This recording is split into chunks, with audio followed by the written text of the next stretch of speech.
ਸਤਿ ਸ਼੍ਰੀ ਅਕਾਲ।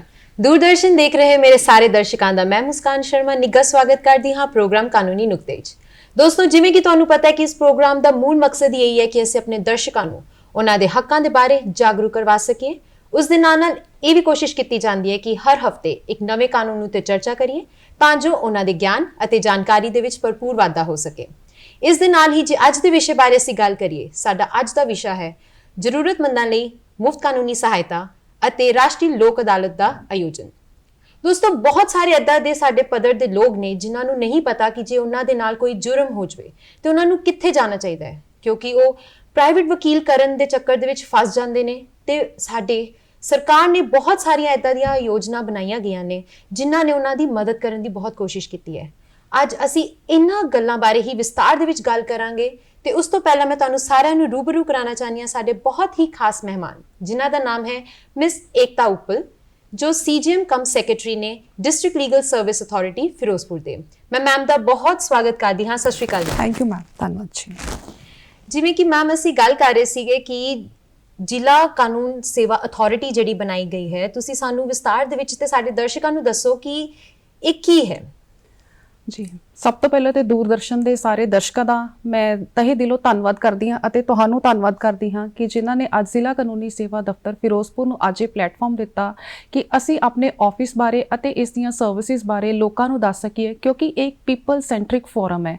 ਸੋ ਇਹਦੀਆਂ ਜਿਹੜੀਆਂ ਜੋ ਸਰਵਿਸਿਜ਼ ਬਾਰੇ ਆਮ ਲੋਕਾਂ ਨੂੰ ਪਤਾ ਹੋਣਾ ਬਹੁਤ ਜ਼ਰੂਰੀ ਹੈ। ਸੋ ਜਿਵੇਂ ਤੁਸੀਂ ਕੁਐਸਚਨ ਪੁੱਛਿਆ ਕਿ ਜ਼ਿਲ੍ਹਾ ਕਾਨੂੰਨੀ ਸੇਵਾ ਦਾ ਦਫ਼ਤਰ ਕੀ ਹੈ, ਸੋ ਜ਼ਿਲ੍ਹਾ ਕਾਨੂੰਨੀ ਸੇਵਾ ਦਾ ਜੋ ਦਫ਼ਤਰ ਹੈ ਇਹ basically legal services authority act 1987 ਦੇ ਅੰਡਰ ਇੰਸਟੀਟਿਊਟ ਹੋਇਆ, ਉਦੋਂ ਇਨਕਲਕੇਟ ਹੋਇਆ, ਜਿਹਦੇ ਤਹਿਤ ਜ਼ਿਲ੍ਹਾ ਪੱਧਰ ਦੇ ਉੱਪਰ ਅਤੇ ਆਨਰੇਬਲ ਹਾਈ ਕੋਰਟ ਲੈਵਲ ਤੇ ਆਨਰੇਬਲ ਸੁਪਰੀਮ ਕੋਰਟ ਲੈਵਲ ਦੇ ਉੱਪਰ ਲੀਗਲ ਸਰਵਿਸਿਜ਼ ਕਮੇਟੀ ਦਾ ਕਨਸਟੀਟਿਊਟ ਕੀਤਾ ਗਿਆ ਤਾਂ ਕਿ ਲੋਕਾਂ ਨੂੰ ਛੇਤੀ ਅਤੇ ਸਸਤਾ ਨਿਆਂ ਦਿਲਵਾ ਸਕੀਏ। ਜੀ, ਜਿਵੇਂ ਕਿ ਤੁਸੀਂ ਦੱਸਿਆ ਕਿ ਇਹ ਤਿੰਨੋਂ ਪੱਧਰ ਤੇ ਬਣਾਇਆ ਗਿਆ ਹੈ ਤੇ ਇਹ ਕਿਹੜੀਆਂ-ਕਿਹੜੀਆਂ ਸੇਵਾਵਾਂ ਮਤਲਬ ਲੋਕਾਂ ਨੂੰ ਦਿੰਦੇ ਨੇ।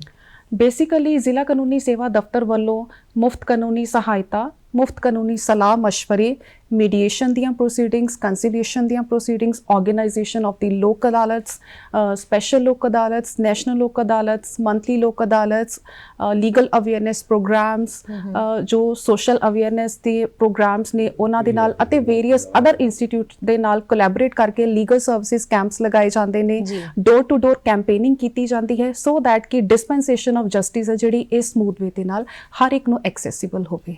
ਬਹੁਤ ਚੰਗੇ ਤਰੀਕੇ ਦੇ ਨਾਲ ਇਹਨਾਂ ਨੇ ਸਾਨੂੰ ਦੱਸਿਆ ਕਿ ਕਿਹੜੀਆਂ-ਕਿਹੜੀਆਂ ਸੇਵਾਵਾਂ ਇਸ ਦਫ਼ਤਰ ਵੱਲੋਂ ਤੁਹਾਨੂੰ ਮਿਲ ਸਕਦੀਆਂ ਨੇ। ਚਲੋ ਹੁਣ ਗੱਲ ਕਰਦੇ ਹਾਂ ਤੁਹਾਡੇ ਫਿਰੋਜ਼ਪੁਰ ਬਾਰੇ। ਜੇ ਕਿਸੇ ਵਿਅਕਤੀ ਨੂੰ ਬਹੁਤ ਲੋੜਮੰਦ ਹੈ ਕਿ ਉਹਨੂੰ ਕੋਈ ਸੇਵਾ ਲੈਣੀ ਹੈ ਤੁਹਾਡੇ ਵਜੋਂ, ਤੇ ਉਹ ਤੁਹਾਡੇ ਦਫ਼ਤਰ ਕਿਵੇਂ ਆ ਸਕਦਾ ਹੈ ਤੇ ਉਹ ਤੁਹਾਨੂੰ ਕਿਵੇਂ ਸੰਪਰਕ ਕਰ ਸਕਦਾ ਤੁਹਾਡੇ ਦਫ਼ਤਰ 'ਚ? ਜੀ, ਜਿਸ ਤਰ੍ਹਾਂ ਕਿ ਮੈਡਮ ਮੈਂ ਤੁਹਾਨੂੰ ਦੱਸਿਆ ਕਿ ਸਾਡਾ ਜੋ ਇੱਕ ਆਫਿਸ ਹੈ ਉਹ ਇੱਕ ਪਬਲਿਕ ਫੋਰਮ ਹੈ ਜੀ, ਉਹ ਲੋਕਾਂ ਦੇ ਲਈ ਬਣਿਆ ਗਿਆ ਹੈ। ਲੋਕ ਪੀਪਲ ਸੈਂਟਰਿਕ ਅਸੀਂ ਸਰਵਿਸਿਜ਼ ਪ੍ਰੋਵਾਈਡ ਕਰਦੇ ਹਾਂ।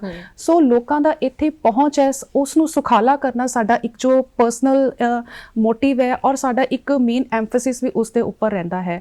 Under the guidance of our worthy chairman district legal services authority Ferozepur Shri Virinder Agarwal ji, ਅਸੀਂ ਭਰਪੂਰ ਕੋਸ਼ਿਸ਼ ਕਰਦੇ ਹਾਂ ਕਿ ਫਿਰੋਜ਼ਪੁਰ ਦੀ ਜਨਤਾ ਨੂੰ ਅਸੀਂ ਐਕਸੈਸ ਟੂ ਜਸਟਿਸ ਹੈ ਜਿਹੜੀ ਰੀਅਲ ਸੈਂਸ ਦੇ ਵਿੱਚ ਪ੍ਰੋਵਾਈਡ ਕਰੀਏ। ਸੋ ਕਿਸੇ ਵੀ ਕੰਮਕਾਜੀ ਦਿਨ ਵਰਕਿੰਗ ਆਵਰ ਦੇ ਵਿੱਚ ਫਿਰੋਜ਼ਪੁਰ ਦਾ ਕੋਈ ਵੀ ਆਮ ਪਬਲਿਕ ਹੈ ਸਾਡੇ ਕੋਲ ਆ ਸਕਦੀ ਹੈ। ਉੱਥੇ ਸਾਡੇ ਫਰੰਟ ਆਫਿਸ ਦੇ ਵਿੱਚ ਫਰੰਟ ਆਫਿਸ ਕੋਆਰਡੀਨੇਟਰ ਬੈਠੇ ਹੁੰਦੇ ਨੇ, ਸਾਡੇ ਵੱਲੋਂ ਰਿਟੇਨਰ ਐਡਵੋਕੇਟਸ ਡਿਪਿਊਟਿਡ ਨੇ। ਸੋ ਕਿਸੇ ਵੀ ਪਰਸਨ ਨੂੰ ਕੋਈ ਲੀਗਲ ਕੁਐਰੀ ਹੈ, ਲੀਗਲ ਅਸਿਸਟੈਂਸ ਦੀ ਜ਼ਰੂਰਤ ਹੈ ਜਾਂ ਕਿਸੇ ਹੋਰ ਵੀ ਉਹਨੂੰ ਮੈਟਰ ਦੇ ਉੱਪਰ ਗਾਈਡੈਂਸ ਦੀ ਜ਼ਰੂਰਤ ਹੈ ਤਾਂ ਉਹ ਸਾਡੇ ਤੱਕ ਪਹੁੰਚ ਕਰ ਸਕਦਾ ਹੈ। ਬਟ ਕਿਉਂਕਿ ਅੱਜ ਕੱਲ੍ਹ ਟੈਕਨੋਲੋਜੀ ਦਾ ਐਰਾ ਹੈ ਐਂਡ ਕੁਝ ਰੀਜ਼ਨਸ ਹੋ ਸਕਦੇ ਨੇ, ਬੇਸ਼ੱਕ ਫਿਜ਼ੀਕਲ ਰੀਜ਼ਨਸ ਹੋਣ ਜਾਂ ਕੁਝ ਹੋਰ ਰੀਜ਼ਨਸ ਹੋਣ ਕਿ ਇੱਕ ਪਰਸਨ ਹੈ ਫਿਜ਼ੀਕਲੀ ਸਾਡੇ ਕੋਲ ਨਹੀਂ ਆ ਸਕਦਾ, so we can't deny that person ਦਾ ਐਕਸੈਸ ਟੂ ਜਸਟਿਸ। ਸੋ ਇਸੇ ਚੀਜ਼ ਨੂੰ ਧਿਆਨ 'ਚ ਰੱਖਦੇ ਹੋਏ ਅਸੀਂ ਆਪਣੇ DLSA ਫਿਰੋਜ਼ਪੁਰ ਦੀਆਂ ਅਸੀਂ ਸੋਸ਼ਲ ਨੈਟਵਰਕਿੰਗ ਸਾਈਟਸ ਦੇ ਉੱਪਰ ਵੀ ਅਫੀਸ਼ੀਅਲ ਅਕਾਊਂਟਸ ਬਣਾਏ ਹੈ। DLSA ਫਿਰੋਜ਼ਪੁਰ ਦੇ ਨਾਮ ਤੋਂ ਤੁਸੀਂ Facebook, YouTube, Instagram and Twitter ਦੇ ਉੱਪਰ ਸਾਨੂੰ ਐਕਸੈਸ ਕਰ ਸਕਦੇ ਹੋ। ਸਾਡਾ ਈਮੇਲ ID ਵੀ ਹੈ, ਟੋਲ ਫ੍ਰੀ ਨੰਬਰ ਹੈ ਪਲਸਾ ਦਾ 1968 ਹੈ ਐਂਡ ਸਾਡੇ ਆਫਿਸ ਦਾ ਲੈਂਡਲਾਈਨ ਨੰਬਰ ਹੈ 01632235034। ਸੋ ਤੁਸੀਂ ਕਿਸੇ ਵੀ ਤਰ੍ਹਾਂ ਦੇ ਨਾਲ ਈਦਰ ਫਿਜ਼ੀਕਲੀ ਔਰ ਵਰਚੁਅਲ ਮੋਡ ਦੇ ਤਹਿਤ ਸਾਡੇ ਕੋਲੋਂ ਪਹੁੰਚ ਕਰ ਸਕਦੇ ਹੋ। ਬਹੁਤ ਹੀ ਖੂਬ। ਮਤਲਬ ਜਿਵੇਂ ਕਿ ਤੁਸੀਂ ਦੱਸਿਆ ਕਿ ਤੁਹਾਡੇ ਤੱਕ ਪਹੁੰਚਣਾ ਬਹੁਤ ਹੀ ਸੁਖਾਲਾ ਹੋ ਗਿਆ ਹੈ ਕਿ ਮਤਲਬ ਨਹੀਂ ਤਾਂ ਅੱਜ ਦੇ ਸਮੇਂ ਦੇ ਵਿੱਚ ਜੇ ਕਿਸੇ ਬੰਦੇ ਨੇ ਕੋਈ ਸਰਕਾਰੀ ਮਹਿਕਮੇ ਕੋ ਜਾਣਾ ਹੋਵੇ ਉਹਨੂੰ ਤਾਂ ਬਹੁਤ ਹੀ ਔਖਾ ਹੁੰਦਾ ਹੈ। ਚਲੋ ਹੁਣ ਗੱਲ ਕਰਦੇ ਹਾਂ, ਜਿਵੇਂ ਕਿ ਤੁਸੀਂ ਕਿਹਾ ਮੁਫਤ ਕਾਨੂੰਨੀ ਸਹਾਇਤਾ ਦੇ ਜੀ। ਬਾਰੇ। ਹੁਣ ਜੇ ਮੁਫਤ ਕਾਨੂੰਨੀ ਸੇਵਾ ਦੇ ਰਹੇ ਹੋ ਤਾਂ ਕਿਹੜੇ ਲੋਕ ਇਸ ਦੇ ਹੱਕਦਾਰ ਨੇ ਤੇ ਉਹ ਕਿਵੇਂ ਲੈ ਸਕਦੇ ਨੇ? ਜੀ, ਇਹ ਬਹੁਤ ਤੁਸੀਂ ਇੰਪੋਰਟੈਂਟ ਕੁਐਸਚਨ ਪੁੱਛਿਆ ਕਿ ਮੁਫਤ ਕਾਨੂੰਨੀ ਸਹਾਇਤਾ ਸਾਡੇ ਵੱਲੋਂ ਪ੍ਰੋਵਾਈਡ ਕੀਤੀ ਜਾਂਦੀ ਹੈ, ਬਟ ਉਹ ਕੌਣ ਪਰਸਨਸ ਲੈ ਸਕਦੇ ਨੇ? ਸੋ ਜਿਸ ਤਰ੍ਹਾਂ ਮੈਂ ਤੁਹਾਨੂੰ ਦੱਸਿਆ ਕਿ ਮੁਫਤ ਕਾਨੂੰਨੀ ਸਹਾਇਤਾ ਦਫ਼ਤਰ ਦੀ ਫਾਰਮੇਸ਼ਨ ਹੈ ਲੀਗਲ ਸਰਵਿਸਿਜ਼ ਅਥਾਰਟੀ ਐਕਟ 1987 ਦੇ ਅੰਡਰ ਹੋਈ ਸੀ। ਸੋ ਇਹਦੇ ਸੈਕਸ਼ਨ 12 ਦੇ ਵਿੱਚ ਡਿਫਾਈਨਡ ਹੈ ਕਿ ਕਿਹੜੇ ਪਰਸਨਸ ਹੈ ਜਿਹੜੇ ਫ੍ਰੀ ਲੀਗਲ ਏਡ ਲੈ ਸਕਦੇ ਨੇ। ਮੈਂ ਲੋਕਾਂ ਦੀ ਜਾਣਕਾਰੀ ਦੇ ਲਈ ਦੱਸਣਾ ਚਾਹਾਂਗੀ ਕਿ ਵਿਮਨ of any age, ਬੇਸ਼ੱਕ ਉਹ ਛੋਟੀ ਬੱਚੀ ਹੋਵੇ, ਗਰੋਨ ਅਪ ਲੇਡੀ ਹੋਵੇ, ਜਿੰਨੀ ਮਰਜ਼ੀ ਉਹਨਾਂ ਦੀ ਇਨਕਮ ਹੋਵੇ, ਕੋਈ ਉਹਨਾਂ ਦੇ ਉੱਪਰ ਬੈਰੀਅਰ ਨਹੀਂ ਹੈ। ਬੱਚੇ 18 ਸਾਲ ਤੱਕ ਦੇ, ਕੋਈ ਵੀ ਪਰਸਨ ਹੈ ਹਿਊਮਨ ਟ੍ਰੈਫਿਕਿੰਗ ਦੇ ਨਾਲ ਕੋਈ ਵਿਕਟਿਮ ਹੈ ਉਹਦਾ, ਕੋਈ ਪਰਸਨ ਨੈਚੁਰਲ ਡਿਜ਼ਾਸਟਰ, ਰਾਇਟਸ, ਐਸਾਂ ਦੇ ਐਥਨਿਕ ਵਾਇਲੈਂਸ ਹੈ ਜਿਹੜੇ ਮਾਸ ਡਿਜ਼ਾਸਟਰਸ ਹੈ ਉਹਦਾ ਕੋਈ ਵਿਕਟਿਮ ਹੈ, person who is in custody ਜੀ, ਐਨੀ juvenile person who is in the care taker home ਔਰ ਸੇਫਟੀ ਹੋਮਸ ਦੇ ਵਿੱਚ ਨੇ, ਜੋ ਐਨੀ person with any kind of disability, mental disability ਹੈ, ਐਂਡ ਇਸ ਤਰ੍ਹਾਂ ਦੇ ਜਿਹੜੇ ਪਰਸਨਸ ਨੇ। ਐਂਡ ਇਨਕਮ ਕ੍ਰਾਈਟੇਰੀਆ ਨੂੰ ਵੀ ਧਿਆਨ 'ਚ ਰੱਖਿਆ ਗਿਆ ਹੈ। ਹਰ ਉਹ ਪਰਸਨ ਜਿਸ ਦੀ ਸਾਲਾਨਾ ਇਨਕਮ 3 ਲੱਖ ਰੁਪਏ ਤੱਕ ਹੈ ਜਾਂ ਉਸ ਤੋਂ ਘੱਟ ਹੈ, ਉਹ ਸਾਡੇ ਕੋਲੋਂ ਫ੍ਰੀ ਲੀਗਲ ਏਡ ਲੈ ਸਕਦੇ ਨੇ। ਇਸੇ ਤਰ੍ਹਾਂ ਹੀ ਸਾਡੇ ਕੋਲੋਂ ਵੇਰੀਅਸ ਅਦਰ ਸਪੈਸ਼ਲ ਕੈਟਾਗਰੀਜ਼ ਨੇ, ਜਿਸ ਤਰ੍ਹਾਂ SC ਕੈਟਾਗਰੀ ਹੋ ਗਈ, ST ਟ੍ਰਾਈਬਸ ਹੋ ਗਏ, ਤਾਂ ਕਿ ਸੋਸ਼ਲ ਜਾਂ ਇਕਨੋਮਿਕਲ ਕਿਸੇ ਵੀ ਤਰ੍ਹਾਂ ਦਾ ਬੈਰੀਅਰ ਨਾ ਰਵੇ ਅਤੇ ਹਰ ਇੱਕ ਇਨਸਾਨ ਦੀ ਇਨਸਾਫ ਤੱਕ ਪਹੁੰਚ ਸੁਖਾਲੀ ਹੋਵੇ। ਬਹੁਤ ਹੀ ਖੂਬ, ਬਹੁਤ ਹੀ ਜ਼ਿਆਦਾ ਖੂਬ। ਮਤਲਬ ਕਿ ਹਰ ਪੱਧਰ ਦੇ ਇਨਸਾਨ ਨੂੰ ਇੱਥੇ ਜਸਟਿਸ ਮਿਲਣਾ ਬਹੁਤ ਜ਼ਰੂਰੀ ਹੈ। ਤੇ ਤੁਸੀਂ ਕੋਈ ਵੀ ਇਨਸਾਨ ਨਹੀਂ ਛੱਡਿਆ ਜਿਨ੍ਹਾਂ ਨੂੰ ਅਸੀਂ ਸਮਾਜ ਦੇ ਵਿੱਚ ਬਹੁਤ ਹੇਠਲਾ ਸਮਝਦੇ ਹਾਂ। ਜਿਵੇਂ ਕਿ ਤੁਸੀਂ ਕਿਹਾ ਅੰਡਰ ਟ੍ਰਾਇਲਸ ਦੀ, ਜਿਵੇਂ ਕਿ ਬਹੁਤ ਸਾਰੇ ਲੋਕ ਮਤਲਬ ਜੇਲ੍ਹਾਂ ਦੇ ਵਿੱਚ ਆਪਣੀ ਸਜ਼ਾ ਕੱਟ ਰਹੇ ਨੇ ਬਿਨਾਂ ਕਿਸੇ ਮਤਲਬ ਤੋਂ। ਤੁਹਾਡੀ ਜਿਹੜੀ ਅਥਾਰਟੀ ਹੈ, ਦਫ਼ਤਰ ਹੈ, ਉਹ ਉਹਨਾਂ ਲਈ ਵੀ ਕੰਮ ਕਰਦੀ ਹੈ? ਯੈਸ ਮੈਡਮ, ਕਿਉਂਕਿ ਹਰ ਇੱਕ ਇਨਸਾਨ ਦੇ ਕੁਝ ਹਿਊਮਨ ਰਾਈਟਸ ਨੇ, ਸਟੈਚੂਟਰੀ ਰਾਈਟਸ ਨੇ, ਫੰਡਾਮੈਂਟਲ ਡਿਊਟੀਜ਼ ਵੀ ਨੇ ਤੇ ਫੰਡਾਮੈਂਟਲ ਰਾਈਟਸ ਵੀ ਨੇ। ਸੋ ਇੱਕ ਪਰਸਨ ਜੋ ਬਿਹਾਈਂਡ ਦੀ ਕਸਟਡੀ ਹੈ, ਬਿਹਾਈਂਡ ਦੀ ਬਾਰਸ ਹੈ, ਦੈਟ ਡਜ਼ਨਟ ਮੀਨ ਕਿ ਉਹਦੇ ਜੋ ਇੱਕ ਬੇਸਿਕ ਰਾਈਟਸ ਹੈ ਉਹ ਉਹਨੂੰ ਪ੍ਰੋਵਾਈਡ ਨਹੀਂ ਹੋਣਗੇ। ਸੋ ਜਿਹੜਾ ਇੱਕ ਆਮ ਇਨਸਾਨ ਹੈ, ਫ੍ਰੀ ਬਰਡ ਹੈ, ਉਹ ਤਾਂ ਸਾਡੇ ਕੋਲੋਂ ਫਿਜ਼ੀਕਲੀ ਜਾਂ ਵਰਚੁਅਲੀ ਜਾਂ ਕਿਸੇ ਵੀ ਤਰ੍ਹਾਂ ਸਾਡੇ ਕੋਲ ਐਕਸੈਸ ਕਰ ਸਕਦਾ ਹੈ। ਬਟ ਜਿਹੜਾ ਇੱਕ ਪਰਸਨ ਕਸਟਡੀ ਦੇ ਵਿੱਚ ਹੈ, ਬੇਸ਼ੱਕ ਪੁਲਿਸ ਕਸਟਡੀ ਹੈ ਜਾਂ ਜੁਡੀਸ਼ੀਅਲ ਕਸਟਡੀ ਦੇ ਵਿੱਚ ਹੈ, ਬੇਸ਼ੱਕ ਅੰਡਰ ਟ੍ਰਾਇਲ ਹੈ ਜਾਂ ਕਨਵਿਕਟ ਹੈ, ਕਨਵਿਕਟ ਦਾ ਵੀ ਰਾਈਟ ਟੂ ਅਪੀਲ ਹੈ even up to the honourable supreme court of India level ਤੱਕ। ਐਂਡ ਜਿਹੜੇ ਅੰਡਰ ਟ੍ਰਾਇਲਸ ਹੈ ਉਹਨਾਂ ਨੂੰ ਵੀ ਆਪਣੇ ਕੇਸ ਸਟੇਟਸ ਬਾਰੇ, ਬੇਲ ਐਪਲੀਕੇਸ਼ਨਸ ਬਾਰੇ ਮਲਟੀਪਲ ਉਹਨਾਂ ਦੀਆਂ ਵੀ ਰਿਕੁਐਸਟ ਹੁੰਦੀਆਂ ਨੇ, ਬਟ ਉਹ ਆਪਣੇ ਇੱਕ ਕਸਟਡੀ ਰੀਜ਼ਨਸ ਕਰਕੇ ਸਾਡੇ ਤੱਕ ਨਹੀਂ ਆ ਸਕਦੇ।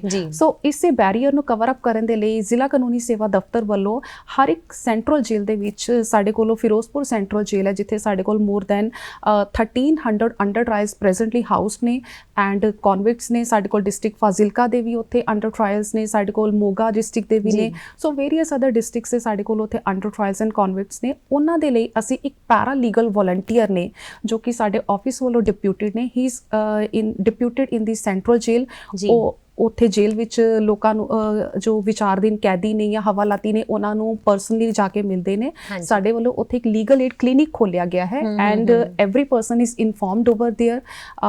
ਜ਼ਿਲ੍ਹਾ ਕਾਨੂੰਨੀ ਸੇਵਾ ਦਫ਼ਤਰ ਫਿਰੋਜ਼ਪੁਰ ਦੇ ਚੇਅਰਮੈਨ ਸਾਹਿਬ ਵੱਲੋਂ ਮੰਥਲੀ ਵਿਜ਼ਿਟ ਕੀਤੀ ਜਾਂਦੀ ਹੈ, ਮੇਰੇ ਵੱਲੋਂ twice in a month visit ਕੀਤੀ ਜਾਂਦੀ ਹੈ।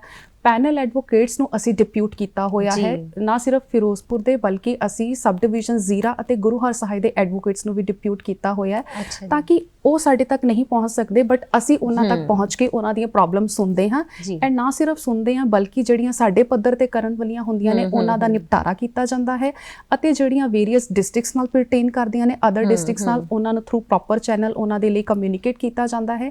ਇਸੇ ਤਰ੍ਹਾਂ ਹੀ ਉਹਨਾਂ ਦੀਆਂ ਨਾ ਸਿਰਫ ਲੀਗਲ ਕੁਐਰੀਜ਼ ਬਲਕਿ ਉਹਨਾਂ ਦੀਆਂ ਐਡਮਿਨਿਸਟ੍ਰੇਸ਼ਨ ਦੇ ਨਾਲ ਰਿਲੇਟਿਡ, ਹੈਲਥ ਦੇ ਨਾਲ ਰਿਲੇਟਿਡ ਹੈ, ਕਿਸੇ ਹੋਰ ਤਰ੍ਹਾਂ ਦੀਆਂ ਅਸਿਸਟੈਂਸ ਦੀ ਜੇ ਉਹਨਾਂ ਨੂੰ ਜ਼ਰੂਰਤ ਹੈ ਤਾਂ ਐਪਰੋਪ੍ਰੀਏਟ ਅਥਾਰਟੀਜ਼ ਦੇ ਨਾਲ ਕੋਆਰਡੀਨੇਟ ਕਰਕੇ ਸਾਡੇ ਵੱਲੋਂ ਪੂਰੀ ਕੋਸ਼ਿਸ਼ ਕੀਤੀ ਜਾਂਦੀ ਹੈ ਕਿ ਉਹਨਾਂ ਦੀਆਂ ਸਮੱਸਿਆਵਾਂ ਦਾ ਨਿਪਟਾਰਾ ਕੀਤਾ ਜਾਵੇ। ਜੀ, ਤੁਹਾਡੇ ਇਸ ਸੰਸਥਾ ਦੇ ਵੱਲੋਂ ਕੋਈ ਜਿਹੜੇ ਬੱਚੇ ਅੰਦਰ ਬੱਚੇ ਵੀ ਹੁੰਦੇ ਨੇ ਹੈ ਨਾ, ਜਿਵੇਂ ਕਿ ਕਨਵਿਕਟਸ ਹੈਗੇ ਆ, ਮਤਲਬ ਕਿ ਦੋਸ਼ੀਆਂ ਦੇ ਬੱਚੇ, ਉਹਨਾਂ ਵਾਸਤੇ ਵੀ ਤੁਹਾਡੀ ਸੰਸਥਾ ਕੁਝ ਕਰਦੀ ਹੈ? ਯੈਸ ਮੈਮ, DSSO ਦਾ ਜੋ ਆਫਿਸ ਹੁੰਦਾ ਹੈ ਉਹਨਾਂ ਵੱਲੋਂ ਇਹਨਾਂ ਬੱਚਿਆਂ ਨੂੰ ਇੱਕ ਪੈਨਸ਼ਨ ਮੁਹੱਈਆ ਕਰਵਾਈ ਜਾਂਦੀ ਹੈ।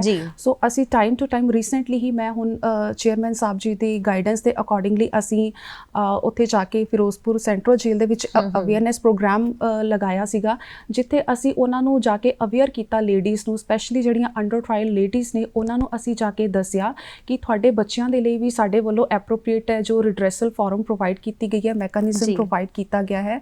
ਸੋ ਅਪ ਟੂ 6 ਈਅਰ ਦੇ ਬੱਚੇ ਨੇ ਜਿਹੜੇ ਉਹ ਜੇਲ੍ਹ ਦੇ ਵਿੱਚ ਹਾਊਸਡ ਕੀਤੇ ਜਾ ਸਕਦੇ ਨੇ ਐਜ਼ ਪਰ ਨੋਰਮਸ, ਬਟ ਕਾਨੂੰਨ ਦੇ ਮੁਤਾਬਿਕ ਮੋਰ ਦੈਨ 6 ਈਅਰਸ ਵਾਲੇ ਆ ਜਿਹੜੇ, ਜੇ ਲੜਕੀ ਹੈ ਤਾਂ ਉਹਨੂੰ ਐਪਰੋਪ੍ਰੀਏਟ ਸੇਫਟੀ ਹੋਮ 'ਚ ਉੱਥੇ ਰੱਖਿਆ ਜਾਂਦਾ ਹੈ, ਜੇ ਬॉय ਹੈ ਤਾਂ ਉਹਨਾਂ ਨੂੰ ਐਪਰੋਪ੍ਰੀਏਟ ਸੇਫਟੀ ਹੋਮ 'ਚ ਉਹਦੇ ਅਕੋਰਡਿੰਗਲੀ ਰੱਖਿਆ ਜਾਂਦਾ ਹੈ ਥਰੂ ਦੀ CWC ਜਾਂ ਜੁਵਨਾਈਲ ਜਸਟਿਸ ਬੋਰਡ, ਜਿਸ ਤਰ੍ਹਾਂ ਦਾ ਮੈਟਰ ਹੁੰਦਾ ਹੈ। ਜੀ, ਕਾਫੀ ਖੂਬ, ਬਹੁਤ ਹੀ ਸਹੀ ਤਰੀਕੇ ਦੇ ਨਾਲ ਇਹਨਾਂ ਨੇ ਸਾਨੂੰ ਦੱਸਿਆ ਕਿ ਜੇਲ੍ਹਾਂ ਦੇ ਵਿੱਚ ਕੋਈ ਹੈ ਕੈਦੀ, ਉਹਨਾਂ ਦੇ ਵਿੱਚ ਉਹਨਾਂ ਨੂੰ ਕੀ ਇਹਨਾਂ ਦੀ ਜਿਹੜੀ ਅਥਾਰਟੀ ਹੈ ਸੇਵਾ ਦਿੰਦੀ ਹੈ।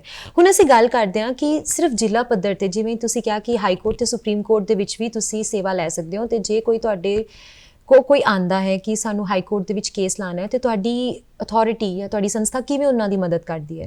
ਯੈਸ ਮੈਮ, ਜਿਸ ਤਰ੍ਹਾਂ ਕਿ ਅਸੀਂ ਦੱਸਿਆ ਕਿ ਇਹ ਜੋ ਮੁਫਤ ਕਾਨੂੰਨੀ ਸਹਾਇਤਾ ਹੈ ਇਹ ਨਾ ਸਿਰਫ ਜ਼ਿਲ੍ਹਾ ਪੱਧਰ ਦੇ ਉੱਪਰ ਬਲਕਿ ਹਾਈ ਕੋਰਟ ਲੈਵਲ ਤੇ ਅਤੇ honourable supreme court of India level ਤੱਕ ਵੀ ਮਿਲਦੀ ਹੈ, ਕਿਉਂਕਿ ਰਾਈਟ ਟੂ ਅਪੀਲ ਹਰ ਇੱਕ ਪਰਸਨ ਦਾ ਟੌਪ ਮੋਸਟ ਫੋਰਮ ਤੱਕ ਹੈ। ਸੋ ਜੇ ਕਿਸੇ ਪਰਸਨ ਨੂੰ ਹਾਈ ਕੋਰਟ ਲੈਵਲ ਦੇ ਉੱਪਰ ਲੀਗਲ ਏਡ ਦੀ ਜ਼ਰੂਰਤ ਹੈ ਜਾਂ honourable supreme court of India level ਤੱਕ ਜ਼ਰੂਰਤ ਹੈ, ਤਾਂ ਉਹ ਪਰਸਨ ਦੀ ਵੀ ਰਿਕੁਐਸਟ ਦਾ ਨਿਪਟਾਰਾ ਅਸੀਂ ਕਰਦੇ ਹਾਂ। ਅਸੀਂ ਉਹਦਾ ਪ੍ਰੋਪਰ ਫਾਰਮ ਭਰ ਕੇ ਜੋ ਨਾਲ ਰਿਕੁਇਜ਼ਿਟ ਡਾਕੂਮੈਂਟਸ ਹੁੰਦੇ ਨੇ, ਜੋ ਟ੍ਰਾਇਲ ਕੋਰਟ ਦੀ ਜਜਮੈਂਟ ਹੁੰਦੀ ਹੈ ਉਹਦੀ ਸਰਟੀਫਾਈਡ ਕਾਪੀਜ਼ ਲਗਾ ਕੇ, ਬਾਕੀ ਜੋ ਅਨੈਕਸ਼ਸ ਡਾਕੂਮੈਂਟਸ ਹੈ ਸਾਰਾ ਕੰਪਲੀਟ ਡਾਕੂਮੈਂਟੇਸ਼ਨ ਕਰਕੇ ਅਸੀਂ high court legal services committee ਨੂੰ ਜਾਂ honourable supreme court legal services committee ਨੂੰ ਥਰੂ ਪ੍ਰੋਪਰ ਚੈਨਲ ਅਸੀਂ ਉਹਨਾਂ ਨੂੰ ਰਿਕੁਐਸਟ ਲੈਟਰ ਭੇਜਦੇ ਹਾਂ, ਅਤੇ ਬਹੁਤ ਹੀ ਰੀਜ਼ਨੇਬਲ ਟਾਈਮ ਦੇ ਵਿੱਚ ਉਹਨਾਂ ਵੱਲੋਂ ਐਡਵੋਕੇਟ ਅਪਾਇੰਟ ਹੋ ਕੇ ਸਾਨੂੰ ਕਮਿਊਨੀਕੇਟ ਹੋ ਜਾਂਦਾ ਹੈ, ਤੇ ਅਸੀਂ ਉਹਦੀ ਕਾਪੀ ਹੈ ਜਿਹੜੀ ਸੈਂਟਰਲ ਜੇਲ੍ਹ ਫਿਰੋਜ਼ਪੁਰ ਨੂੰ ਕਰ ਦਿੰਦੇ ਹਾਂ ਜੇ ਵੀ 4 ਦਿਨ ਕੈਦੀ ਹੈ, ਅਤੇ ਜੇ ਕੋਈ ਪਰਸਨ ਹੈ ਤਾਂ ਉਹਨੂੰ ਉਹਦੀ ਕਾਪੀ ਨਾਲ ਪ੍ਰੋਵਾਈਡ ਕਰ ਦਿੱਤੀ ਜਾਂਦੀ ਹੈ, ਅਤੇ ਨਾਲ ਹੀ ਨਾਲ ਪੈਰਾਲੀਗਲ ਵੋਲੰਟੀਅਰ ਵੱਲੋਂ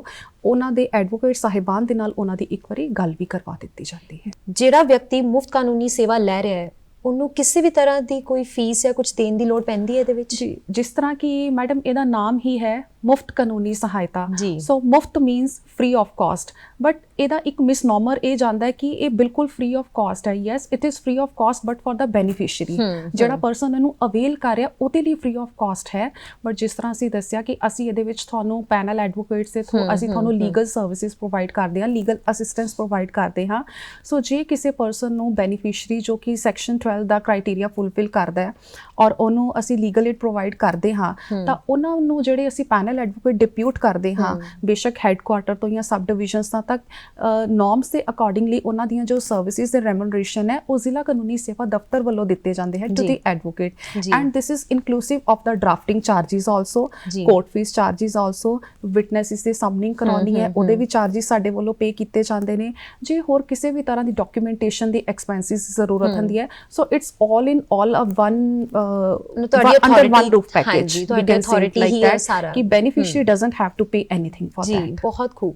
ਤੇ ਕਦੀ ਕਦਾਰ ਹੁੰਦਾ ਹੈ ਕਿ ਦੋ ਧਿਰ ਜਿਹੜੇ ਹੁੰਦੇ ਨੇ ਉਹਨਾਂ ਨੇ ਕੋਰਟ ਕਚਹਿਰੀਆਂ ਨਹੀਂ ਜਾਣਾ ਹੁੰਦੇ, ਧੱਕੇ ਨਹੀਂ ਖਾਣੇ ਹੁੰਦੇ, ਜਿਵੇਂ ਅਸੀਂ ਆਪਣੀ ਆਮ ਭਾਸ਼ਾ 'ਚ ਗੱਲ ਕਰੀਏ, ਤੇ ਤੁਹਾਡੀ ਜਿਹੜੀ ਅਥਾਰਟੀ ਹੈ ਇਸ ਆਊਟ ਆਫ ਕੋਰਟ ਸੈਟਲਮੈਂਟ ਦੇ ਲਈ ਬਹੁਤ ਕੁਝ ਕਰ ਰਹੀ ਹੈ, ਤੇ ਉਹ ਕਿਹੜੀਆਂ ਚੀਜ਼ਾਂ ਨੇ ਜਿਹੜੇ ਜੇ ਦੋ ਪੱਧਰ ਨਹੀਂ ਜਾਣਾ ਚਾਹੁੰਦੇ ਕੋਰਟ ਕਚਹਿਰੀ ਦੇ ਵਿੱਚ ਤੇ ਉਹ ਤੁਹਾਡੇ ਕੋਲ ਆਉਂਦੇ ਨੇ, ਤੇ ਤੁਸੀਂ ਕਿਵੇਂ ਉਹਨਾਂ ਦਾ ਨਿਪਟਾਰਾ ਕਰਦੇ ਹੋ? ਜੀ ਮੈਮ, ਸਾਡੇ ਕੋਲ ਇਹਦੇ ਅੰਡਰ ਵੇਰੀਅਸ ਮੈਕੈਨਿਜ਼ਮ ਨੇ, ਜਿਸ ਨੂੰ ਕਿ ਇੱਕ ਰੂਟੀਨ ਵੇ ਹੋ ਗਿਆ ਕਿ ਕਿਸੇ ਦੀ ਲਿਟੀਗੇਸ਼ਨ ਹੈ ਕੋਰਟ ਦੇ ਥਰੂ, ਉਹ ਆਪਣੇ ਜੋ ਰਾਈਟਸ ਦੀ ਵਾਇਲੇਸ਼ਨ ਦੇ ਅਗੇਂਸਟ ਆਪਣਾ ਉਹ ਸਰਵਿਸਿਜ਼ ਅਵੇਲ ਕਰ ਰਿਹਾ ਜੀ। ਲੇਕਿਨ ਜੇ ਕਿਸੇ ਪਰਸਨ ਨੂੰ ਲੱਗਦਾ ਹੈ ਕਿ ਉਹਦੇ ਮੈਟਰ ਦੇ ਵਿੱਚ ਕੰਪਰੋਮਾਈਜ਼ ਦੇ ਚਾਂਸਿਸ ਹੈ ਔਰ ਉਹ ਕੋਰਟ ਦੇ ਲੌਂਗ ਪ੍ਰੋਸੀਜਰ 'ਚ ਨਹੀਂ ਉਹਨੂੰ ਕੰਟੀਨਿਊ ਕਰਨਾ ਚਾਹੁੰਦਾ, ਤਾਂ ਉਹ ਕੰਸਰਨ ਕੋਰਟ ਦੇ ਵਿੱਚ ਆਪਣੀ ਐਪਲੀਕੇਸ਼ਨ ਦੇ ਸਕਦਾ ਹੈ। ਸੋ ਮੇਰੇ ਆਫਿਸ ਵੱਲੋਂ ਮੀਡੀਏਸ਼ਨ ਸਰਵਿਸਿਜ਼ ਹੈ, ਕੰਸੀਲੀਏਸ਼ਨ ਸਰਵਿਸਿਜ਼ ਪ੍ਰੋਵਾਈਡ ਕੀਤੀਆਂ ਜਾਂਦੀਆਂ ਨੇ।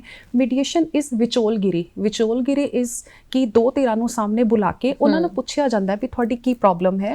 ਇਹਦੇ ਵਿੱਚ ਮੈਮ ਕ੍ਰਿਮੀਨਲ ਕੰਪਾਊਂਡੇਬਲ ਮੈਟਰਸ ਨੇ, ਜਿਹੜੇ ਸਿਵਲ ਦਾਅਵੇ ਨੇ, ਜਿਹੜੇ ਚੈੱਕ ਬਾਉਂਸਿੰਗ ਦੇ ਕੇਸਿਸ ਹੋ ਗਏ, ਪ੍ਰੋਪਰਟੀ ਦੇ ਮੈਟਰਸ ਹੋ ਗਏ, ਮੈਟਰੀਮੋਨੀਅਲ ਕੇਸਿਸ ਹੋ ਗਏ, ਅਦਰ ਜਿਹੜੇ ਨਾਨ ਕੰਪਾਊਂਡੇਬਲ ਕ੍ਰਿਮੀਨਲ ਕੇਸਿਸ ਨੂੰ, ਹੀਨੀਅਸ ਆਫੈਂਸਿਸ ਨੂੰ ਛੋੜ ਕੇ ਹਰ ਤਰ੍ਹਾਂ ਦੇ ਮੁਕੱਦਮੇ ਨੇ ਜਿਹੜੇ ਉਹ ਮੀਡੀਏਟ ਕਰਵਾਏ ਜਾ ਸਕਦੇ ਨੇ। ਔਰ ਇਹਦੇ ਵਿੱਚ ਮੀਡੀਏਸ਼ਨ ਦੇ ਵਿੱਚ ਇੱਕ ਬੈਨੀਫਿਟ ਇਹ ਹੈ ਕਿ ਇੱਕ ਤਾਂ ਟਾਈਮ ਤੁਹਾਡਾ ਬਹੁਤ ਬਚਦਾ ਹੈ, ਐਂਡ ਨਾਰਮਲੀ ਜਦੋਂ ਕੋਰਟ ਦੇ ਥਰੂ, ਮਾਨਯੋਗ ਅਦਾਲਤ ਦੇ ਥਰੂ ਜਦੋਂ ਕੋਈ ਕੇਸ ਡਿਸਾਈਡ ਕੀਤਾ ਜਾਂਦਾ ਤਾਂ ਉਹ ਸਿਰਫ ਇੱਕ ਪਾਰਟੀ ਦੀ ਫੇਵਰ 'ਚ ਹੋਏਗਾ, ਦੂਸਰੇ ਦੇ ਅਗੇਂਸਟ ਹੋਏਗਾ। ਹਾਂਜੀ। ਸੋ ਕਿਤੇ ਨਾ ਕਿਤੇ ਇਹ ਰਿਸ਼ਤਿਆਂ ਦੇ ਵਿੱਚ ਫ੍ਰਿਕਸ਼ਨ ਕਾਜ਼ ਕਰਦੀ ਇਹ ਚੀਜ਼, ਐਂਡ ਰਾਈਟ ਟੂ ਅਪੀਲ ਵੀ ਰਹਿੰਦਾ ਹੈ ਉਸ ਤੋਂ ਅੱਗੇ। ਲੇਕਿਨ ਜਦੋਂ ਮੀਡੀਏਸ਼ਨ ਐਂਡ ਕੰਪਰੋਮਾਈਜ਼ ਦੇ ਥਰੂ ਤੁਸੀਂ ਕੇਸ ਡਿਸਾਈਡ ਕਰਦੇ ਹੋ, ਜਾਂ national Lok Adalat is also one such big mechanism to get the cases disposed of through the compromising stage. ਤਾਂ ਇਹਨਾਂ ਦੇ ਵਿੱਚ ਤੁਹਾਡਾ ਟਾਈਮ ਬਚਦਾ, ਤੁਹਾਡੇ ਰਿਸ਼ਤੇ ਸੁਖਾਲੇ ਰਹਿੰਦੇ ਨੇ, ਕਿਉਂਕਿ ਦੋਨਾਂ ਧਿਰਾਂ ਦੀ ਵਿਨ ਵਿਨ ਸਿਚੁਏਸ਼ਨ ਹੁੰਦੀ ਹੈ। ਇਹਦੇ 'ਚ ਨਾ ਕੋਈ ਇਨਸਾਨ ਕੁਝ ਲੂਜ਼ ਕਰਦਾ ਹੈ, ਲੇਕਿਨ ਦੋਨਾਂ ਦੇ ਲਈ ਗੇਨ ਕਰਨ ਦੇ ਲਈ ਬਹੁਤ ਕੁਝ ਹੁੰਦਾ ਹੈ। ਮੋਨਿਟਰੀ ਬੈਨੀਫਿਟਸ ਵੀ ਨੇ, ਇੰਸਟਾਲਮੈਂਟਸ ਮਿਲ ਜਾਂਦੀਆਂ ਨੇ ਪਰਸਨਸ ਨੂੰ। ਜੇ ਬੈਂਕਸ ਦਾ ਮੈਟਰ ਹੈ ਤਾਂ OTS ਸਕੀਮ ਕੋਈ ਚੱਲ ਰਹੀ ਹੈ ਤਾਂ ਉਹਨਾਂ ਨੂੰ ਪ੍ਰਿੰਸੀਪਲ ਅਮਾਉਂਟ ਦੇ ਵਿੱਚ ਜਾਂ ਉਹਨਾਂ ਨੂੰ ਇੰਟਰਸਟ ਦੇ ਵਿੱਚ ਵੇਵਰ ਮਿਲ ਜਾਂਦੀ ਹੈ। ਸੋ ਕਾਫੀ ਸਾਰੇ ਬੈਨੀਫਿਟਸ ਨੇ। ਕੋਰਟ ਫੀਸ ਰਿਫੰਡ ਹੋ ਜਾਂਦੀ ਹੈ। ਨੈਸ਼ਨਲ ਲੋਕ ਅਦਾਲਤ ਦੇ ਥਰੂ ਜੇ ਫੈਸਲਾ ਕਰਵਾਇਆ ਹੈ ਤਾਂ ਉਹਦੇ ਅਵਾਰਡ ਦੇ ਅਗੇਂਸਟ ਕੋਈ ਅਪੀਲ ਨਹੀਂ ਹੁੰਦੀ ਹੈ। ਸੋ ਇਹ ਸਾਰੇ ਅਮੈਲਗਮੇਟ ਹੋ ਕੇ ਇੱਕ ਲੋਕਾਂ ਨੂੰ ਸਾਡੇ ਵੱਲੋਂ ਬਾਰ-ਬਾਰ ਰਿਕੁਐਸਟ ਕੀਤੀ ਜਾਂਦੀ ਹੈ ਕਿ ਜੇ ਤੁਹਾਡੇ ਕੋਈ ਮੈਟਰਸ ਨੇ ਜਿਨ੍ਹਾਂ ਨੂੰ ਐਮੀਕੇਬਲੀ ਆਲਟਰਨੇਟਿਵ ਡਿਸਪਿਊਟ ਰਿਡਰੈਸਲ ਮੈਕੈਨਿਜ਼ਮ, ਜਿਹਨੂੰ ਕਿ ਅਸੀਂ AGR ਐਂਡ ਵਿਚੋਲਗਿਰੀ ਕਹਿੰਦੇ ਹਾਂ, ਕੰਸੀਲੀਏਸ਼ਨ ਕਹਿੰਦੇ ਹਾਂ, ਨੈਸ਼ਨਲ ਲੋਕ ਅਦਾਲਤ ਦੇ ਥਰੂ ਤੁਸੀਂ ਸੈਟਲ ਡਾਊਨ ਕਰਵਾਓ ਤਾਂ ਕਿ ਤੁਹਾਨੂੰ ਛੇਤੀ ਔਰ ਸਸਤਾ ਨਿਆਂ ਦਿਲਵਾ ਸਕੀਏ। ਕਿਸ ਤਰ੍ਹਾਂ ਦੇ ਕੇਸ ਇਹਦੇ ਹੇਠਲਾਂ ਆਉਂਦੇ ਨੇ? ਜਿਵੇਂ ਕਿ ਤੁਸੀਂ ਮੀਡੀਏਸ਼ਨ ਦੇ ਬਾਰੇ ਦੱਸਿਆ ਕਿ ਕਿਹੜੇ ਕੇਸਿਸ ਆਉਂਦੇ ਨੇ, ਤੇ ਲੋਕ ਅਦਾਲਤ ਦੇ ਵਿੱਚ ਵੀ ਉਹੀ ਸਾਰੇ ਆਉਂਦੇ ਨੇ, ਤੇ ਕਿਵੇਂ ਇਹ ਸਾਡੇ ਆਮ ਕੋਰਟਸ ਤੇ ਮਤਲਬ ਵੱਖਰੀਆਂ ਨੇ ਇਹਨਾਂ ਤੋਂ, ਤੇ ਕਿਉਂ ਬਣਾਈਆਂ ਗਿਆ ਸੀ? ਮੇਨ ਮਕਸਦ ਕੀ ਸੀ? ਜਿਸ ਤਰ੍ਹਾਂ ਨੈਸ਼ਨਲ ਲੋਕ ਅਦਾਲਤ ਦਾ ਆਯੋਜਨ ਵੀ ਲੀਗਲ ਸਰਵਿਸਿਜ਼ ਅਥਾਰਟੀ ਐਕਟ ਦੀਆਂ ਗਾਈਡਲਾਈਨਸ ਦੇ ਅਕੋਰਡਿੰਗਲੀ ਕੀਤਾ ਜਾਂਦਾ ਹੈ। ਨਾਰਮਲੀ ਜਦੋਂ ਕੋਰਟਸ ਦੇ ਵਿੱਚ ਕੇਸਿਸ ਚੱਲਦਾ ਹੈ ਤਾਂ ਹਰ ਇੱਕ ਮੈਟਰ ਦਾ ਇੱਕ ਸਪੈਸੀਫਾਈਡ ਪ੍ਰੋਸੀਜਰ ਹੈ, ਕੋਡੀਫਾਈਡ ਲਾਅ ਦੇ ਅਕੋਰਡਿੰਗਲੀ ਕੋਰਟ ਨੇ ਆਪਣਾ ਪ੍ਰੋਸੀਜਰ ਕਰਨਾ ਹੈ। ਸੋ ਕਿਸੇ ਵੇਲੇ ਉਹਦੇ ਵਿੱਚ ਟਾਈਮ ਲੱਗ ਜਾਂਦਾ ਹੈ। ਲੇਕਿਨ ਜਦੋਂ ਲੋਕ ਅਦਾਲਤ ਦੇ ਵਿੱਚ ਤੁਸੀਂ ਆਪਣੇ ਕੇਸ ਦੀ ਸੁਣਵਾਈ ਦੇ ਲਈ ਐਨਲਿਸਟ ਕਰਵਾਉਂਦੇ ਹੋ, ਤੁਹਾਡਾ ਕੇਸ ਲੋਕ ਅਦਾਲਤ ਦੇ ਵਿੱਚ ਸੈਟਲ ਹੁੰਦਾ ਹੈ। ਜਿਸ ਤਰ੍ਹਾਂ ਮੈਂ ਹੁਣੇ ਦੱਸਿਆ ਸੀਗਾ ਤੁਹਾਡੇ ਸਾਰੇ ਦਰਸ਼ਕਾਂ ਨੂੰ ਕਿ ਲੋਕ ਅਦਾਲਤ ਦੇ ਫੈਸਲੇ ਦੀ ਇੱਕ ਸਭ ਤੋਂ ਇੰਪੋਰਟੈਂਸ ਇਹ ਹੈ ਕਿ ਇਹਦੇ ਫੈਸਲੇ ਦੇ ਅਗੇਂਸਟ ਅਪੀਲ ਨਹੀਂ ਹੁੰਦੀ ਜੀ, ਔਰ ਇਹਦਾ ਜਿਹੜਾ ਅਵਾਰਡ ਹੈ ਇਹਨੂੰ ਸਿਵਲ ਕੋਰਟ ਦੀ ਡਿਕਰੀ ਦੀ ਮਾਨਤਾ ਪ੍ਰਾਪਤ ਹੈ। So it is not only a paper, it is executable as it is executable in the civil decree. So ਇਹਨੂੰ ਸਿਵਲ ਡਿਕਰੀ ਦੀ ਮਾਨਤਾ ਪ੍ਰਾਪਤ ਹੈ। ਕੋਰਟ ਫੀਸ ਰਿਫੰਡ ਹੋ ਜਾਂਦੀ ਹੈ ਤੁਹਾਡੀ। ਐਂਡ ਇਹਦੇ ਵਿੱਚ ਬੈਂਕਸ ਵੱਲੋਂ, ਜਿਸ ਤਰ੍ਹਾਂ ਮੈਂ ਦੱਸਿਆ ਕਿ ਤੁਹਾਨੂੰ ਜੇ OTS ਸਕੀਮਸ ਚੱਲ ਰਹੀਆਂ ਨੇ, ਉਹਨਾਂ ਵੱਲੋਂ ਕੰਸੈਸ਼ਨਰੀ ਮੈਜਰਸ ਦਿੱਤੇ ਜਾਂਦੇ ਨੇ, ਟ੍ਰੈਫਿਕ ਚਲਾਨਸ ਇਹਦੇ 'ਚ ਟੇਕ ਅਪ ਕੀਤੇ ਜਾਂਦੇ ਨੇ, ਐਂਡ ਕ੍ਰਿਮੀਨਲ ਕੰਪਾਊਂਡੇਬਲ ਕੇਸਿਸ ਨੇ, ਸਿਵਲ ਦਾਅਵੇ ਨੇ, ਮੈਟਰੀਮੋਨੀਅਲ ਕੇਸਿਸ ਦੇ ਵਿੱਚ ਇਹ ਮੈਕੈਨਿਜ਼ਮ ਬਹੁਤ ਹੀ ਜ਼ਿਆਦਾ ਆਪਣੀ ਇੱਕ ਕੰਸਟਰਕਟਿਵ ਰੋਲ ਪਲੇ ਕਰਦਾ ਹੈ। ਕਿਉਂਕਿ ਜਦੋਂ ਮੈਟਰੀਮੋਨੀਅਲ ਮੈਟਰਸ ਹੈ ਤੁਹਾਡਾ ਇੱਕ ਵੀ ਡਿਸਾਈਡ ਹੋ ਜਾਂਦਾ ਐਮੀਕੇਬਲੀ, ਤਾਂ ਬਾਕੀ ਜਿਹੜੇ ਤੁਹਾਡੇ ਆਫਸ਼ੂਟ ਮੈਟਰਸ ਹੁੰਦੇ ਨੇ ਉਹ ਵੀ ਪਾਰਟੀਜ਼ ਹੈ ਐਮੀਕੇਬਲੀ ਸੈਟਲ ਡਾਊਨ ਕਰ ਲੈਂਦੀਆਂ ਨੇ। ਸੋ ਇਹ ਇੱਕ ਐਗਜ਼ੈਕਟਲੀ ਜੋ ਸਾਡਾ ਇੱਕ ਜ਼ਿਲ੍ਹਾ ਕਾਨੂੰਨੀ ਸੇਵਾ ਦਫ਼ਤਰ ਦਾ ਜੋ ਇੱਕ ਮੋਟਿਵ ਹੈ, ਨਿਆਂ ਸਭਨਾਂ ਦੇ ਲਈ ਅਤੇ ਛੇਤੀ ਅਤੇ ਸਸਤਾ ਨਿਆਂ, ਇਹ ਉਸ ਨੂੰ ਪ੍ਰਾਪਤ ਕਰਨ ਦੇ ਲਈ ਇੱਕ ਬਹੁਤ ਹੀ ਕੰਸਟਰਕਟਿਵ ਮੈਕੈਨਿਜ਼ਮ ਹੈ। ਜੀ, ਬਹੁਤ ਖੂਬ। ਤੇ ਇਹ ਲੋਕ ਅਦਾਲਤ ਕਿੰਨੀ ਵਾਰ ਲੱਗ ਜਾਂਦੀਆਂ ਨੇ? ਜੀ, ਲੋਕ ਅਦਾਲਤ ਆਯੋਜਨ ਕਰਨ ਦਾ ਸ਼ੈਡਿਊਲ ਹੈ ਜੋ ਨੈਸ਼ਨਲ ਲੀਗਲ ਸਰਵਿਸਿਜ਼ ਅਥਾਰਟੀ ਵੱਲੋਂ through Punjab state legal services authority time to time DLSS ਨੂੰ ਪ੍ਰੋਵਾਈਡ ਕੀਤਾ ਜਾਂਦਾ ਹੈ। ਐਂਡ ਮੈਂ ਸਾਰੇ ਦਰਸ਼ਕਾਂ ਨੂੰ, ਦੂਰਦਰਸ਼ਨ ਦੇਖ ਰਹੀਆਂ ਨੂੰ ਇੱਕ ਰਿਕੁਐਸਟ ਕਰਾਂਗੀ ਕਿ ਜ਼ਿਲ੍ਹਾ ਕਾਨੂੰਨੀ ਸੇਵਾ ਦਫ਼ਤਰ ਫਿਰੋਜ਼ਪੁਰ ਵੱਲੋਂ ਆਉਣ ਵਾਲੀ ਮਿਤੀ 15/7/2023 ਨੂੰ ਇੱਕ ਸਪੈਸ਼ਲ ਲੋਕ ਅਦਾਲਤ ਦਾ ਆਯੋਜਨ ਕੀਤਾ ਜਾ ਰਿਹਾ ਹੈ। ਇਹ ਸਪੈਸ਼ਲ ਲੋਕ ਅਦਾਲਤ ਤੁਹਾਡੇ MACT ਮੈਟਰਸ ਦੇ ਲਈ, ਜਿਹਨੂੰ ਕਿ ਮੋਟਰ ਐਕਸੀਡੈਂਟ ਕਲੇਮ ਮੈਟਰਸ ਅਸੀਂ ਕਹਿੰਦੇ ਹਾਂ, ਐਂਡ ਤੁਹਾਡੇ ਮੈਟਰੀਮੋਨੀਅਲ ਮੈਟਰਸ ਨੇ ਜਿਹੜੇ ਉਹਨਾਂ ਦੇ ਲਈ ਲਗਾਈ ਜਾ ਰਹੀ ਹੈ, ਐਂਡ ਲੈਂਡ ਐਕੁਇਜ਼ੀਸ਼ਨ ਦੇ ਮੈਟਰ। ਸੋ ਇਹਨਾਂ 3 ਕੈਟਾਗਰੀਜ਼ ਦੇ ਕੇਸਿਸ ਦੇ ਲਈ ਇੱਕ ਸਪੈਸ਼ਲ ਲੋਕ ਅਦਾਲਤ ਦਾ ਆਯੋਜਨ ਕੀਤਾ ਜਾ ਰਿਹਾ ਹੈ। ਇਸੇ ਤਰ੍ਹਾਂ ਹੀ ਬਾਕੀ ਸਾਰੇ ਕੇਸਿਸ ਨੇ, ਜਿਵੇਂ ਮੈਂ ਤੁਹਾਨੂੰ ਕੈਟੇਗਰਾਈਜ਼ੇਸ਼ਨ ਆਲਰੇਡੀ ਦੱਸ ਚੁੱਕੀ ਹਾਂ, except the criminal compoundable cases, non compoundable cases and heinous offences ਨੂੰ ਛੋੜ ਕੇ ਮਿਤੀ 9/9/2023 ਨੂੰ ਫਿਰੋਜ਼ਪੁਰ ਦੇ ਵਿੱਚ ਇਸ ਦੀਆਂ ਦੋਨੋਂ sub division Guru Har Sahay and ਜ਼ੀਰਾ ਦੇ ਵਿੱਚ ਵੀ ਨੈਸ਼ਨਲ ਲੋਕ ਅਦਾਲਤ ਦਾ ਆਯੋਜਨ ਕੀਤਾ ਜਾ ਰਿਹਾ ਹੈ। ਸੋ ਮੈਂ ਸਾਰੇ ਦਰਸ਼ਕਾਂ ਨੂੰ ਰਿਕੁਐਸਟ ਕਰਾਂਗੀ, ਫਿਰੋਜ਼ਪੁਰ ਦੀ ਜਨਤਾ ਨੂੰ ਵੀ ਰਿਕੁਐਸਟ ਕਰਾਂਗੀ ਜੋ ਇਹ ਪ੍ਰੋਗਰਾਮ ਦੇਖ ਰਹੇ ਹਨ, ਕਿ ਉਹ ਇਸ ਲੋਕ ਅਦਾਲਤ ਦੇ ਵਿੱਚ ਵੱਧ ਚੜ੍ਹ ਕੇ ਹਿੱਸਾ ਲੈਣ ਅਤੇ ਇਸ ਦਾ ਭਰਪੂਰ ਫਾਇਦਾ ਉਠਾਉਣ। ਤੁਹਾਨੂੰ ਤਾਂ ਸਾਰਿਆਂ ਨੂੰ ਪਤਾ ਚੱਲ ਗਿਆ ਕਿ ਲੋਕ ਅਦਾਲਤ ਲੱਗਣ ਜਾ ਰਹੀ ਹੈ ਤੇ ਤੁਸੀਂ ਇਸ ਦਾ ਪੂਰਾ ਫਾਇਦਾ ਚੁੱਕੋ, ਕਿਉਂਕਿ ਇਹ ਬਹੁਤ ਜ਼ਰੂਰੀ ਹੈ। ਸਾਡੀ ਸਰਕਾਰ ਨੇ ਮੈਮ ਜਿਵੇਂ ਕਿ ਵਿਕਟਿਮ ਮੁਆਵਜ਼ਾ ਸਕੀਮ ਸ਼ੁਰੂ ਕੀਤੀ ਸੀ, ਤੁਸੀਂ ਸਾਨੂੰ ਦੱਸ ਸਕਦੇ ਹੋ ਕਿ ਇਹਦੇ ਵਿੱਚ ਕਿਹੜੀਆਂ ਸਕੀਮਾਂ ਆਈਆਂ ਨੇ ਤੇ ਕਿਹੜੇ ਲੋਕ ਇਸ ਦਾ ਲੁਫਤ ਚੱਕ ਸਕਦੇ ਨੇ ਤੇ ਕਿਵੇਂ ਲੈ ਸਕਦੇ ਨੇ ਇਹ? ਜੀ ਜਿਸ ਤਰ੍ਹਾਂ ਦਾ ਤੁਹਾਨੂੰ ਦੱਸਿਆ ਕਿ ਮੁਫਤ ਕਾਨੂੰਨੀ ਸਹਾਇਤਾ ਦਫ਼ਤਰ ਦਾ ਮੁੱਖ ਮੋਟਿਵ ਇਹ ਹੈ, ਇਹਨਾਂ ਦਾ ਫੋਕਸ ਹੁੰਦਾ ਹੈ ਕਿ ਲੀਗਲ ਏਡ ਪ੍ਰੋਵਾਈਡ ਕਰਨਾ, ਲੀਗਲ ਅਸਿਸਟੈਂਸ ਪ੍ਰੋਵਾਈਡ ਕਰਨਾ। ਲੇਕਿਨ ਇਹਦੇ ਨਾਲ ਨਾਲ ਇਹ ਸਾਡਾ ਰਿਸਟ੍ਰਿਕਟਡ ਏਰੀਆ ਨਹੀਂ ਹੈ, ਅਸੀਂ ਇਸ ਤੋਂ ਇਲਾਵਾ ਵੀ ਬਹੁਤ ਸਾਰੀਆਂ ਐਕਟੀਵਿਟੀਜ਼ ਦੇ ਵਿੱਚ ਇਨਵੋਲਵਡ ਹੁੰਦੇ ਹਾਂ, ਸਪੈਸ਼ਲੀ ਜਿਹੜੇ ਸੋਸ਼ਲ ਕਾਜ਼ਿਸ ਨੇ। ਸੋ ਵਿਕਟਿਮ ਕੰਪਨਸੇਸ਼ਨ ਸਕੀਮਸ ਨੇ ਸਾਡੇ ਕੋਲ ਦੋ ਤਰ੍ਹਾਂ ਦੀਆਂ ਨੇ, victim compensation scheme of Punjab 2017 and NALSA's victim compensation scheme for women victim survivors and for the sexual assault and these other crimes 2018। ਸੋ ਜਿਸ ਤਰ੍ਹਾਂ ਕਿ ਇਹਦਾ ਨਾਮ ਹੀ ਸੁਜੈਸਟ ਕਰਦਾ ਹੈ, ਸੈਕੰਡ ਸਕੀਮ ਦਾ ਇਹ ਵਿਮਨ ਸੈਂਟਰਿਕ ਸਕੀਮ ਹੈ। ਇਹਦੇ ਵਿੱਚ ਵਿਮਨ ਵਿਕਟਿਮਸ ਨੇ ਜਾਂ ਸਰਵਾਈਵਰਸ ਵਿਕਟਿਮਸ ਨੇ, ਜਿਹੜੀਆਂ ਵਿਮਨ ਜਿਨ੍ਹਾਂ ਦੇ ਨਾਲ ਸੈਕਸ਼ੂਅਲ ਅਬਿਊਜ਼ ਹੋਇਆ ਹੈ, ਸੈਕਸ਼ੂਅਲ ਅਸੌਲਟ ਹੋਇਆ ਹੈ, ਐਸਿਡ ਅਟੈਕ ਦਾ ਕੋਈ ਉਹਨਾਂ ਦੇ ਉੱਪਰ ਮੈਟਰ ਹੋਇਆ ਹੈ, ਰੇਪ ਵਰਗੀਆਂ ਅਨਫੋਰਚੂਨੇਟ ਇੰਸੀਡੈਂਟ ਨੇ, ਗੈਂਗ ਰੇਪਸ ਹੋ ਗਏ, ਡਿਸਫਿਗਰਮੈਂਟ ਆਫ ਫੇਸ ਹੋ ਗਿਆ, ਡੈਥ ਕਾਜ਼ ਹੋ ਗਈ, ਕੰਸੀਵਮੈਂਟ ਡਿਊ ਟੂ ਰੇਪ ਹੋ ਗਿਆ। ਇਸ ਤਰ੍ਹਾਂ ਦੇ ਜੋ ਅਨਫੋਰਚੂਨੇਟ ਇੰਸੀਡੈਂਟਸ ਨੇ, ਜੇ ਇਸ ਤਰ੍ਹਾਂ ਦੀ ਕੋਈ ਲੇਡੀ ਦਾ ਮੈਟਰ ਆਉਂਦਾ ਹੈ ਤਾਂ ਉਹਨਾਂ ਨੂੰ ਮਾਨਯੋਗ ਅਦਾਲਤ ਵੱਲੋਂ ਜੋ ਹੈ ਇੱਕ ਕੰਪਨਸੇਸ਼ਨ ਅਵਾਰਡ ਪ੍ਰੋਵਾਈਡ ਕੀਤਾ ਜਾਂਦਾ ਹੈ। ਅਤੇ ਇਸੇ ਤਰ੍ਹਾਂ ਹੀ ਪੰਜਾਬ ਵਿਕਟਿਮ ਕੰਪਨਸੇਸ਼ਨ ਸਕੀਮ 2017 ਦੇ ਤਹਿਤ ਵੀ ਕੈਟੇਗਰਾਈਜੇਸ਼ਨ ਆਫ ਕੇਸਿਸ ਹੈ, ਜਿਸ ਤਰ੍ਹਾਂ ਮਰਡਰ ਕੇਸ ਹੋ ਗਿਆ, ਡੈਥ ਕੇਸਿਸ ਹੋ ਗਏ, ਐਸਿਡ ਅਟੈਕ ਕੇਸਿਸ ਹੋ ਗਏ ਐਂਡ ਡਿਸਫਿਗਰਮੈਂਟ ਦੇ ਕੇਸਿਸ ਹੋ ਗਏ। ਸੋ ਇਹਨਾਂ ਕੇਸਿਸ ਦੇ ਵਿੱਚ ਉਹਨਾਂ ਨੇ ਇੱਕ ਤੁਹਾਨੂੰ ਕੰਪਨਸੇਸ਼ਨ ਦਾ ਅਮਾਉਂਟ ਸਪੈਸੀਫਾਈ ਕੀਤਾ ਹੋਇਆ ਹੈ ਕਿ ਕਿਹੜੀ ਕੈਟਾਗਰਾਈਜੇਸ਼ਨ ਐਂਡ ਨੇਚਰ ਆਫ ਸਰਕਮਸਟੈਂਸਿਸ ਦੇ ਅਕੋਰਡਿੰਗਲੀ ਵਿਕਟਿਮ ਕੰਪਨਸੇਸ਼ਨ ਮਾਨਯੋਗ ਅਦਾਲਤ ਵੱਲੋਂ ਦਿੱਤੀ ਜਾਂਦੀ ਹੈ। ਅਤੇ ਉਸ ਜ਼ਿਲ੍ਹਾ ਕਾਨੂੰਨੀ ਸੇਵਾ ਦਫ਼ਤਰ ਨੂੰ ਫਾਈਨਲ ਡਿਸਪੋਜੀਸ਼ਨਲ ਦੇ ਟਾਈਮ ਦੇ ਉੱਪਰ ਰਿਕਮੈਂਡੇਸ਼ਨ ਭੇਜਦੇ ਤੇ ਸਾਡੇ ਵੱਲੋਂ ਚੇਅਰਮੈਨ ਸਾਹਿਬ ਜੀ ਦੀ ਅਧਿਕਸ਼ਤਾ ਦੇ ਅਧੀਨ ਮੀਟਿੰਗ ਕਰਕੇ ਉਹਦਾ ਨਿਪਟਾਰਾ ਕੀਤਾ ਜਾਂਦਾ ਹੈ। ਜੀ, ਤੁਹਾਡਾ ਜ਼ਿਲ੍ਹਾ ਬਹੁਤ ਸਾਰੇ ਨਿਚਲੇ ਪੱਧਰ ਦੇ ਲੋਕਾਂ ਲਈ ਬਹੁਤ ਕੁਝ ਕਰ ਰਿਹਾ ਹੈ ਤੇ ਬਹੁਤ ਸਾਰੇ ਪ੍ਰੋਜੈਕਟਸ ਵੀ ਲਿਆਏ ਨੇ। ਉਹ ਤੁਸੀਂ ਸਾਡੇ ਦਰਸ਼ਕਾਂ ਨੂੰ ਦੱਸੋਗੇ ਕਿ ਉਹ ਕਿਹੜੇ-ਕਿਹੜੇ ਪ੍ਰੋਜੈਕਟਸ ਨੇ ਤੇ ਕਿਵੇਂ ਉਹ ਲਾਭਦਾਇਕ ਨੇ ਉਹਨਾਂ ਲਈ? ਜੀ, ਮਾਨਯੋਗ ਨੈਸ਼ਨਲ ਲੀਗਲ ਸਰਵਿਸਿਜ਼ ਅਥਾਰਟੀ ਅਤੇ ਪੰਜਾਬ ਲੀਗਲ ਸਰਵਿਸਿਜ਼ ਅਥਾਰਟੀ ਵੱਲੋਂ ਟਾਈਮ ਟੂ ਟਾਈਮ ਜ਼ਿਲ੍ਹਾ ਕਾਨੂੰਨੀ ਸੇਵਾ ਦਫ਼ਤਰ ਨੂੰ ਗਾਈਡਲਾਈਨਸ ਦਿੱਤੀਆਂ ਜਾਂਦੀਆਂ ਨੇ ਕੈਂਪੇਨਸ ਆਰਗੇਨਾਈਜ਼ ਕਰਨ ਦੀਆਂ, ਐਕਟੀਵਿਟੀਜ਼ ਆਰਗੇਨਾਈਜ਼ ਕਰਨ ਦੀਆਂ। ਐਂਡ ਰੀਸੈਂਟਲੀ ਇੱਕ ਗਾਈਡਲਾਈਨਸ ਆਈਆਂ ਸੀਗੀਆਂ, ਚਾਨਣ ਮੁਨਾਰਾ ਨਾਮ ਦਾ ਕੈਂਪੇਨ ਸੀਗਾ, ਜੋ ਕਿ Punjab state legal services authority ਦੀਆਂ ਗਾਈਡਲਾਈਨਸ ਦੇ ਅਕੋਰਡਿੰਗਲੀ ਪੂਰੇ ਪੰਜਾਬ ਦੇ ਹਰ ਇੱਕ ਡਿਸਟ੍ਰਿਕਟ ਨੇ DLSA ਵੱਲੋਂ ਆਰਗੇਨਾਈਜ਼ ਕੀਤਾ ਸੀਗਾ। ਇਸੇ ਦੇ ਤਹਿਤ under the chairmanship of our chairman district legal services authority Ferozepur Shri Varinder Agarwal ji ਦੀ ਰਹਿਨੁਮਾਈ ਦੇ ਹੇਠ ਅਸੀਂ ਜ਼ਿਲ੍ਹਾ ਫਿਰੋਜ਼ਪੁਰ ਦੇ 0 ਲਾਈਨ ਦੇ ਮਮਦੋਟ ਬਲਾਕ ਦੇ ਇੱਕ ਪਿੰਡ ਗੱਟੀ ਬਸਤੀ ਮਸਤਾ ਨੰਬਰ 2 ਦੇ ਵਿੱਚ ਇੱਕ multi departmental legal services camp ਦਾ ਆਯੋਜਨ ਕੀਤਾ ਸੀ। ਉਸ ਕੈਂਪੇਨ ਦੇ ਦੌਰਾਨ ਅਸੀਂ ਇਹ ਦੇਖਿਆ ਕਿ ਉਸ ਪਿੰਡ ਦੇ ਵਿੱਚ ਕੁਝ ਇੱਟਾਂ ਦੇ ਪੱਠਿਆਂ ਦੇ ਉੱਪਰ ਬੱਚੇ ਜੋ ਕਿ ਸਕੂਲ ਗੋਇੰਗ ਏਜ ਦੇ ਸੀਗੇ, ਉਹ ਵਰਕਿੰਗ ਟਾਈਮ ਦੇ ਵਿੱਚ ਖੇਲ ਰਹੇ ਸੀਗੇ, ਕੁਝ ਇੱਟਾਂ ਬਣਾ ਰਹੇ ਸੀਗੇ। ਸੋ ਮਾਨਯੋਗ ਚੇਅਰਮੈਨ ਸਾਹਿਬ ਨੇ ਇਹ ਚੀਜ਼ ਨੋਟਿਸ ਕੀਤੀ ਤਾਂ ਉਹਨਾਂ ਨੇ ਮੈਨੂੰ ਇਹ ਮੈਟਰ ਇਨਕੁਆਇਰ ਕਰਨ ਲਈ ਕਿਹਾ। ਸੋ ਜਦੋਂ ਅਸੀਂ ਗਰਾਊਂਡ ਲੈਵਲ ਤੇ ਜਾ ਕੇ ਇਹ ਮੈਟਰ ਦੇਖਿਆ ਤਾਂ it was a glaring reality, hard reality to see ਕਿ ਇਹ ਬੱਚੇ ਕਦੀ ਵੀ ਸਕੂਲ ਨਹੀਂ ਗਏ, ਕਿਉਂਕਿ ਇਹ ਮਾਈਗ੍ਰੈਂਟ ਲੇਬਰਸ ਦੇ ਬੱਚੇ ਨੇ। ਸ਼ਾਇਦ ਉਹਨਾਂ ਦਾ ਉੱਥੇ ਸਟੇ ਸ਼ਾਰਟ ਟਾਈਮ ਦਾ ਹੁੰਦਾ, ਇਸ ਕਰਕੇ ਜਾਂ ਉਹਨਾਂ 'ਚ lack of awareness regarding education ਹੈ, ਜਾਂ ਉਹਨਾਂ ਦੇ ਐਡਮਿਸ਼ਨ ਦਾ ਪ੍ਰੋਸੀਜਰ ਜੋ ਕੰਪਲੀਟ ਨਹੀਂ ਹੋ ਪਾ ਰਿਹਾ due to the want of documentation with them.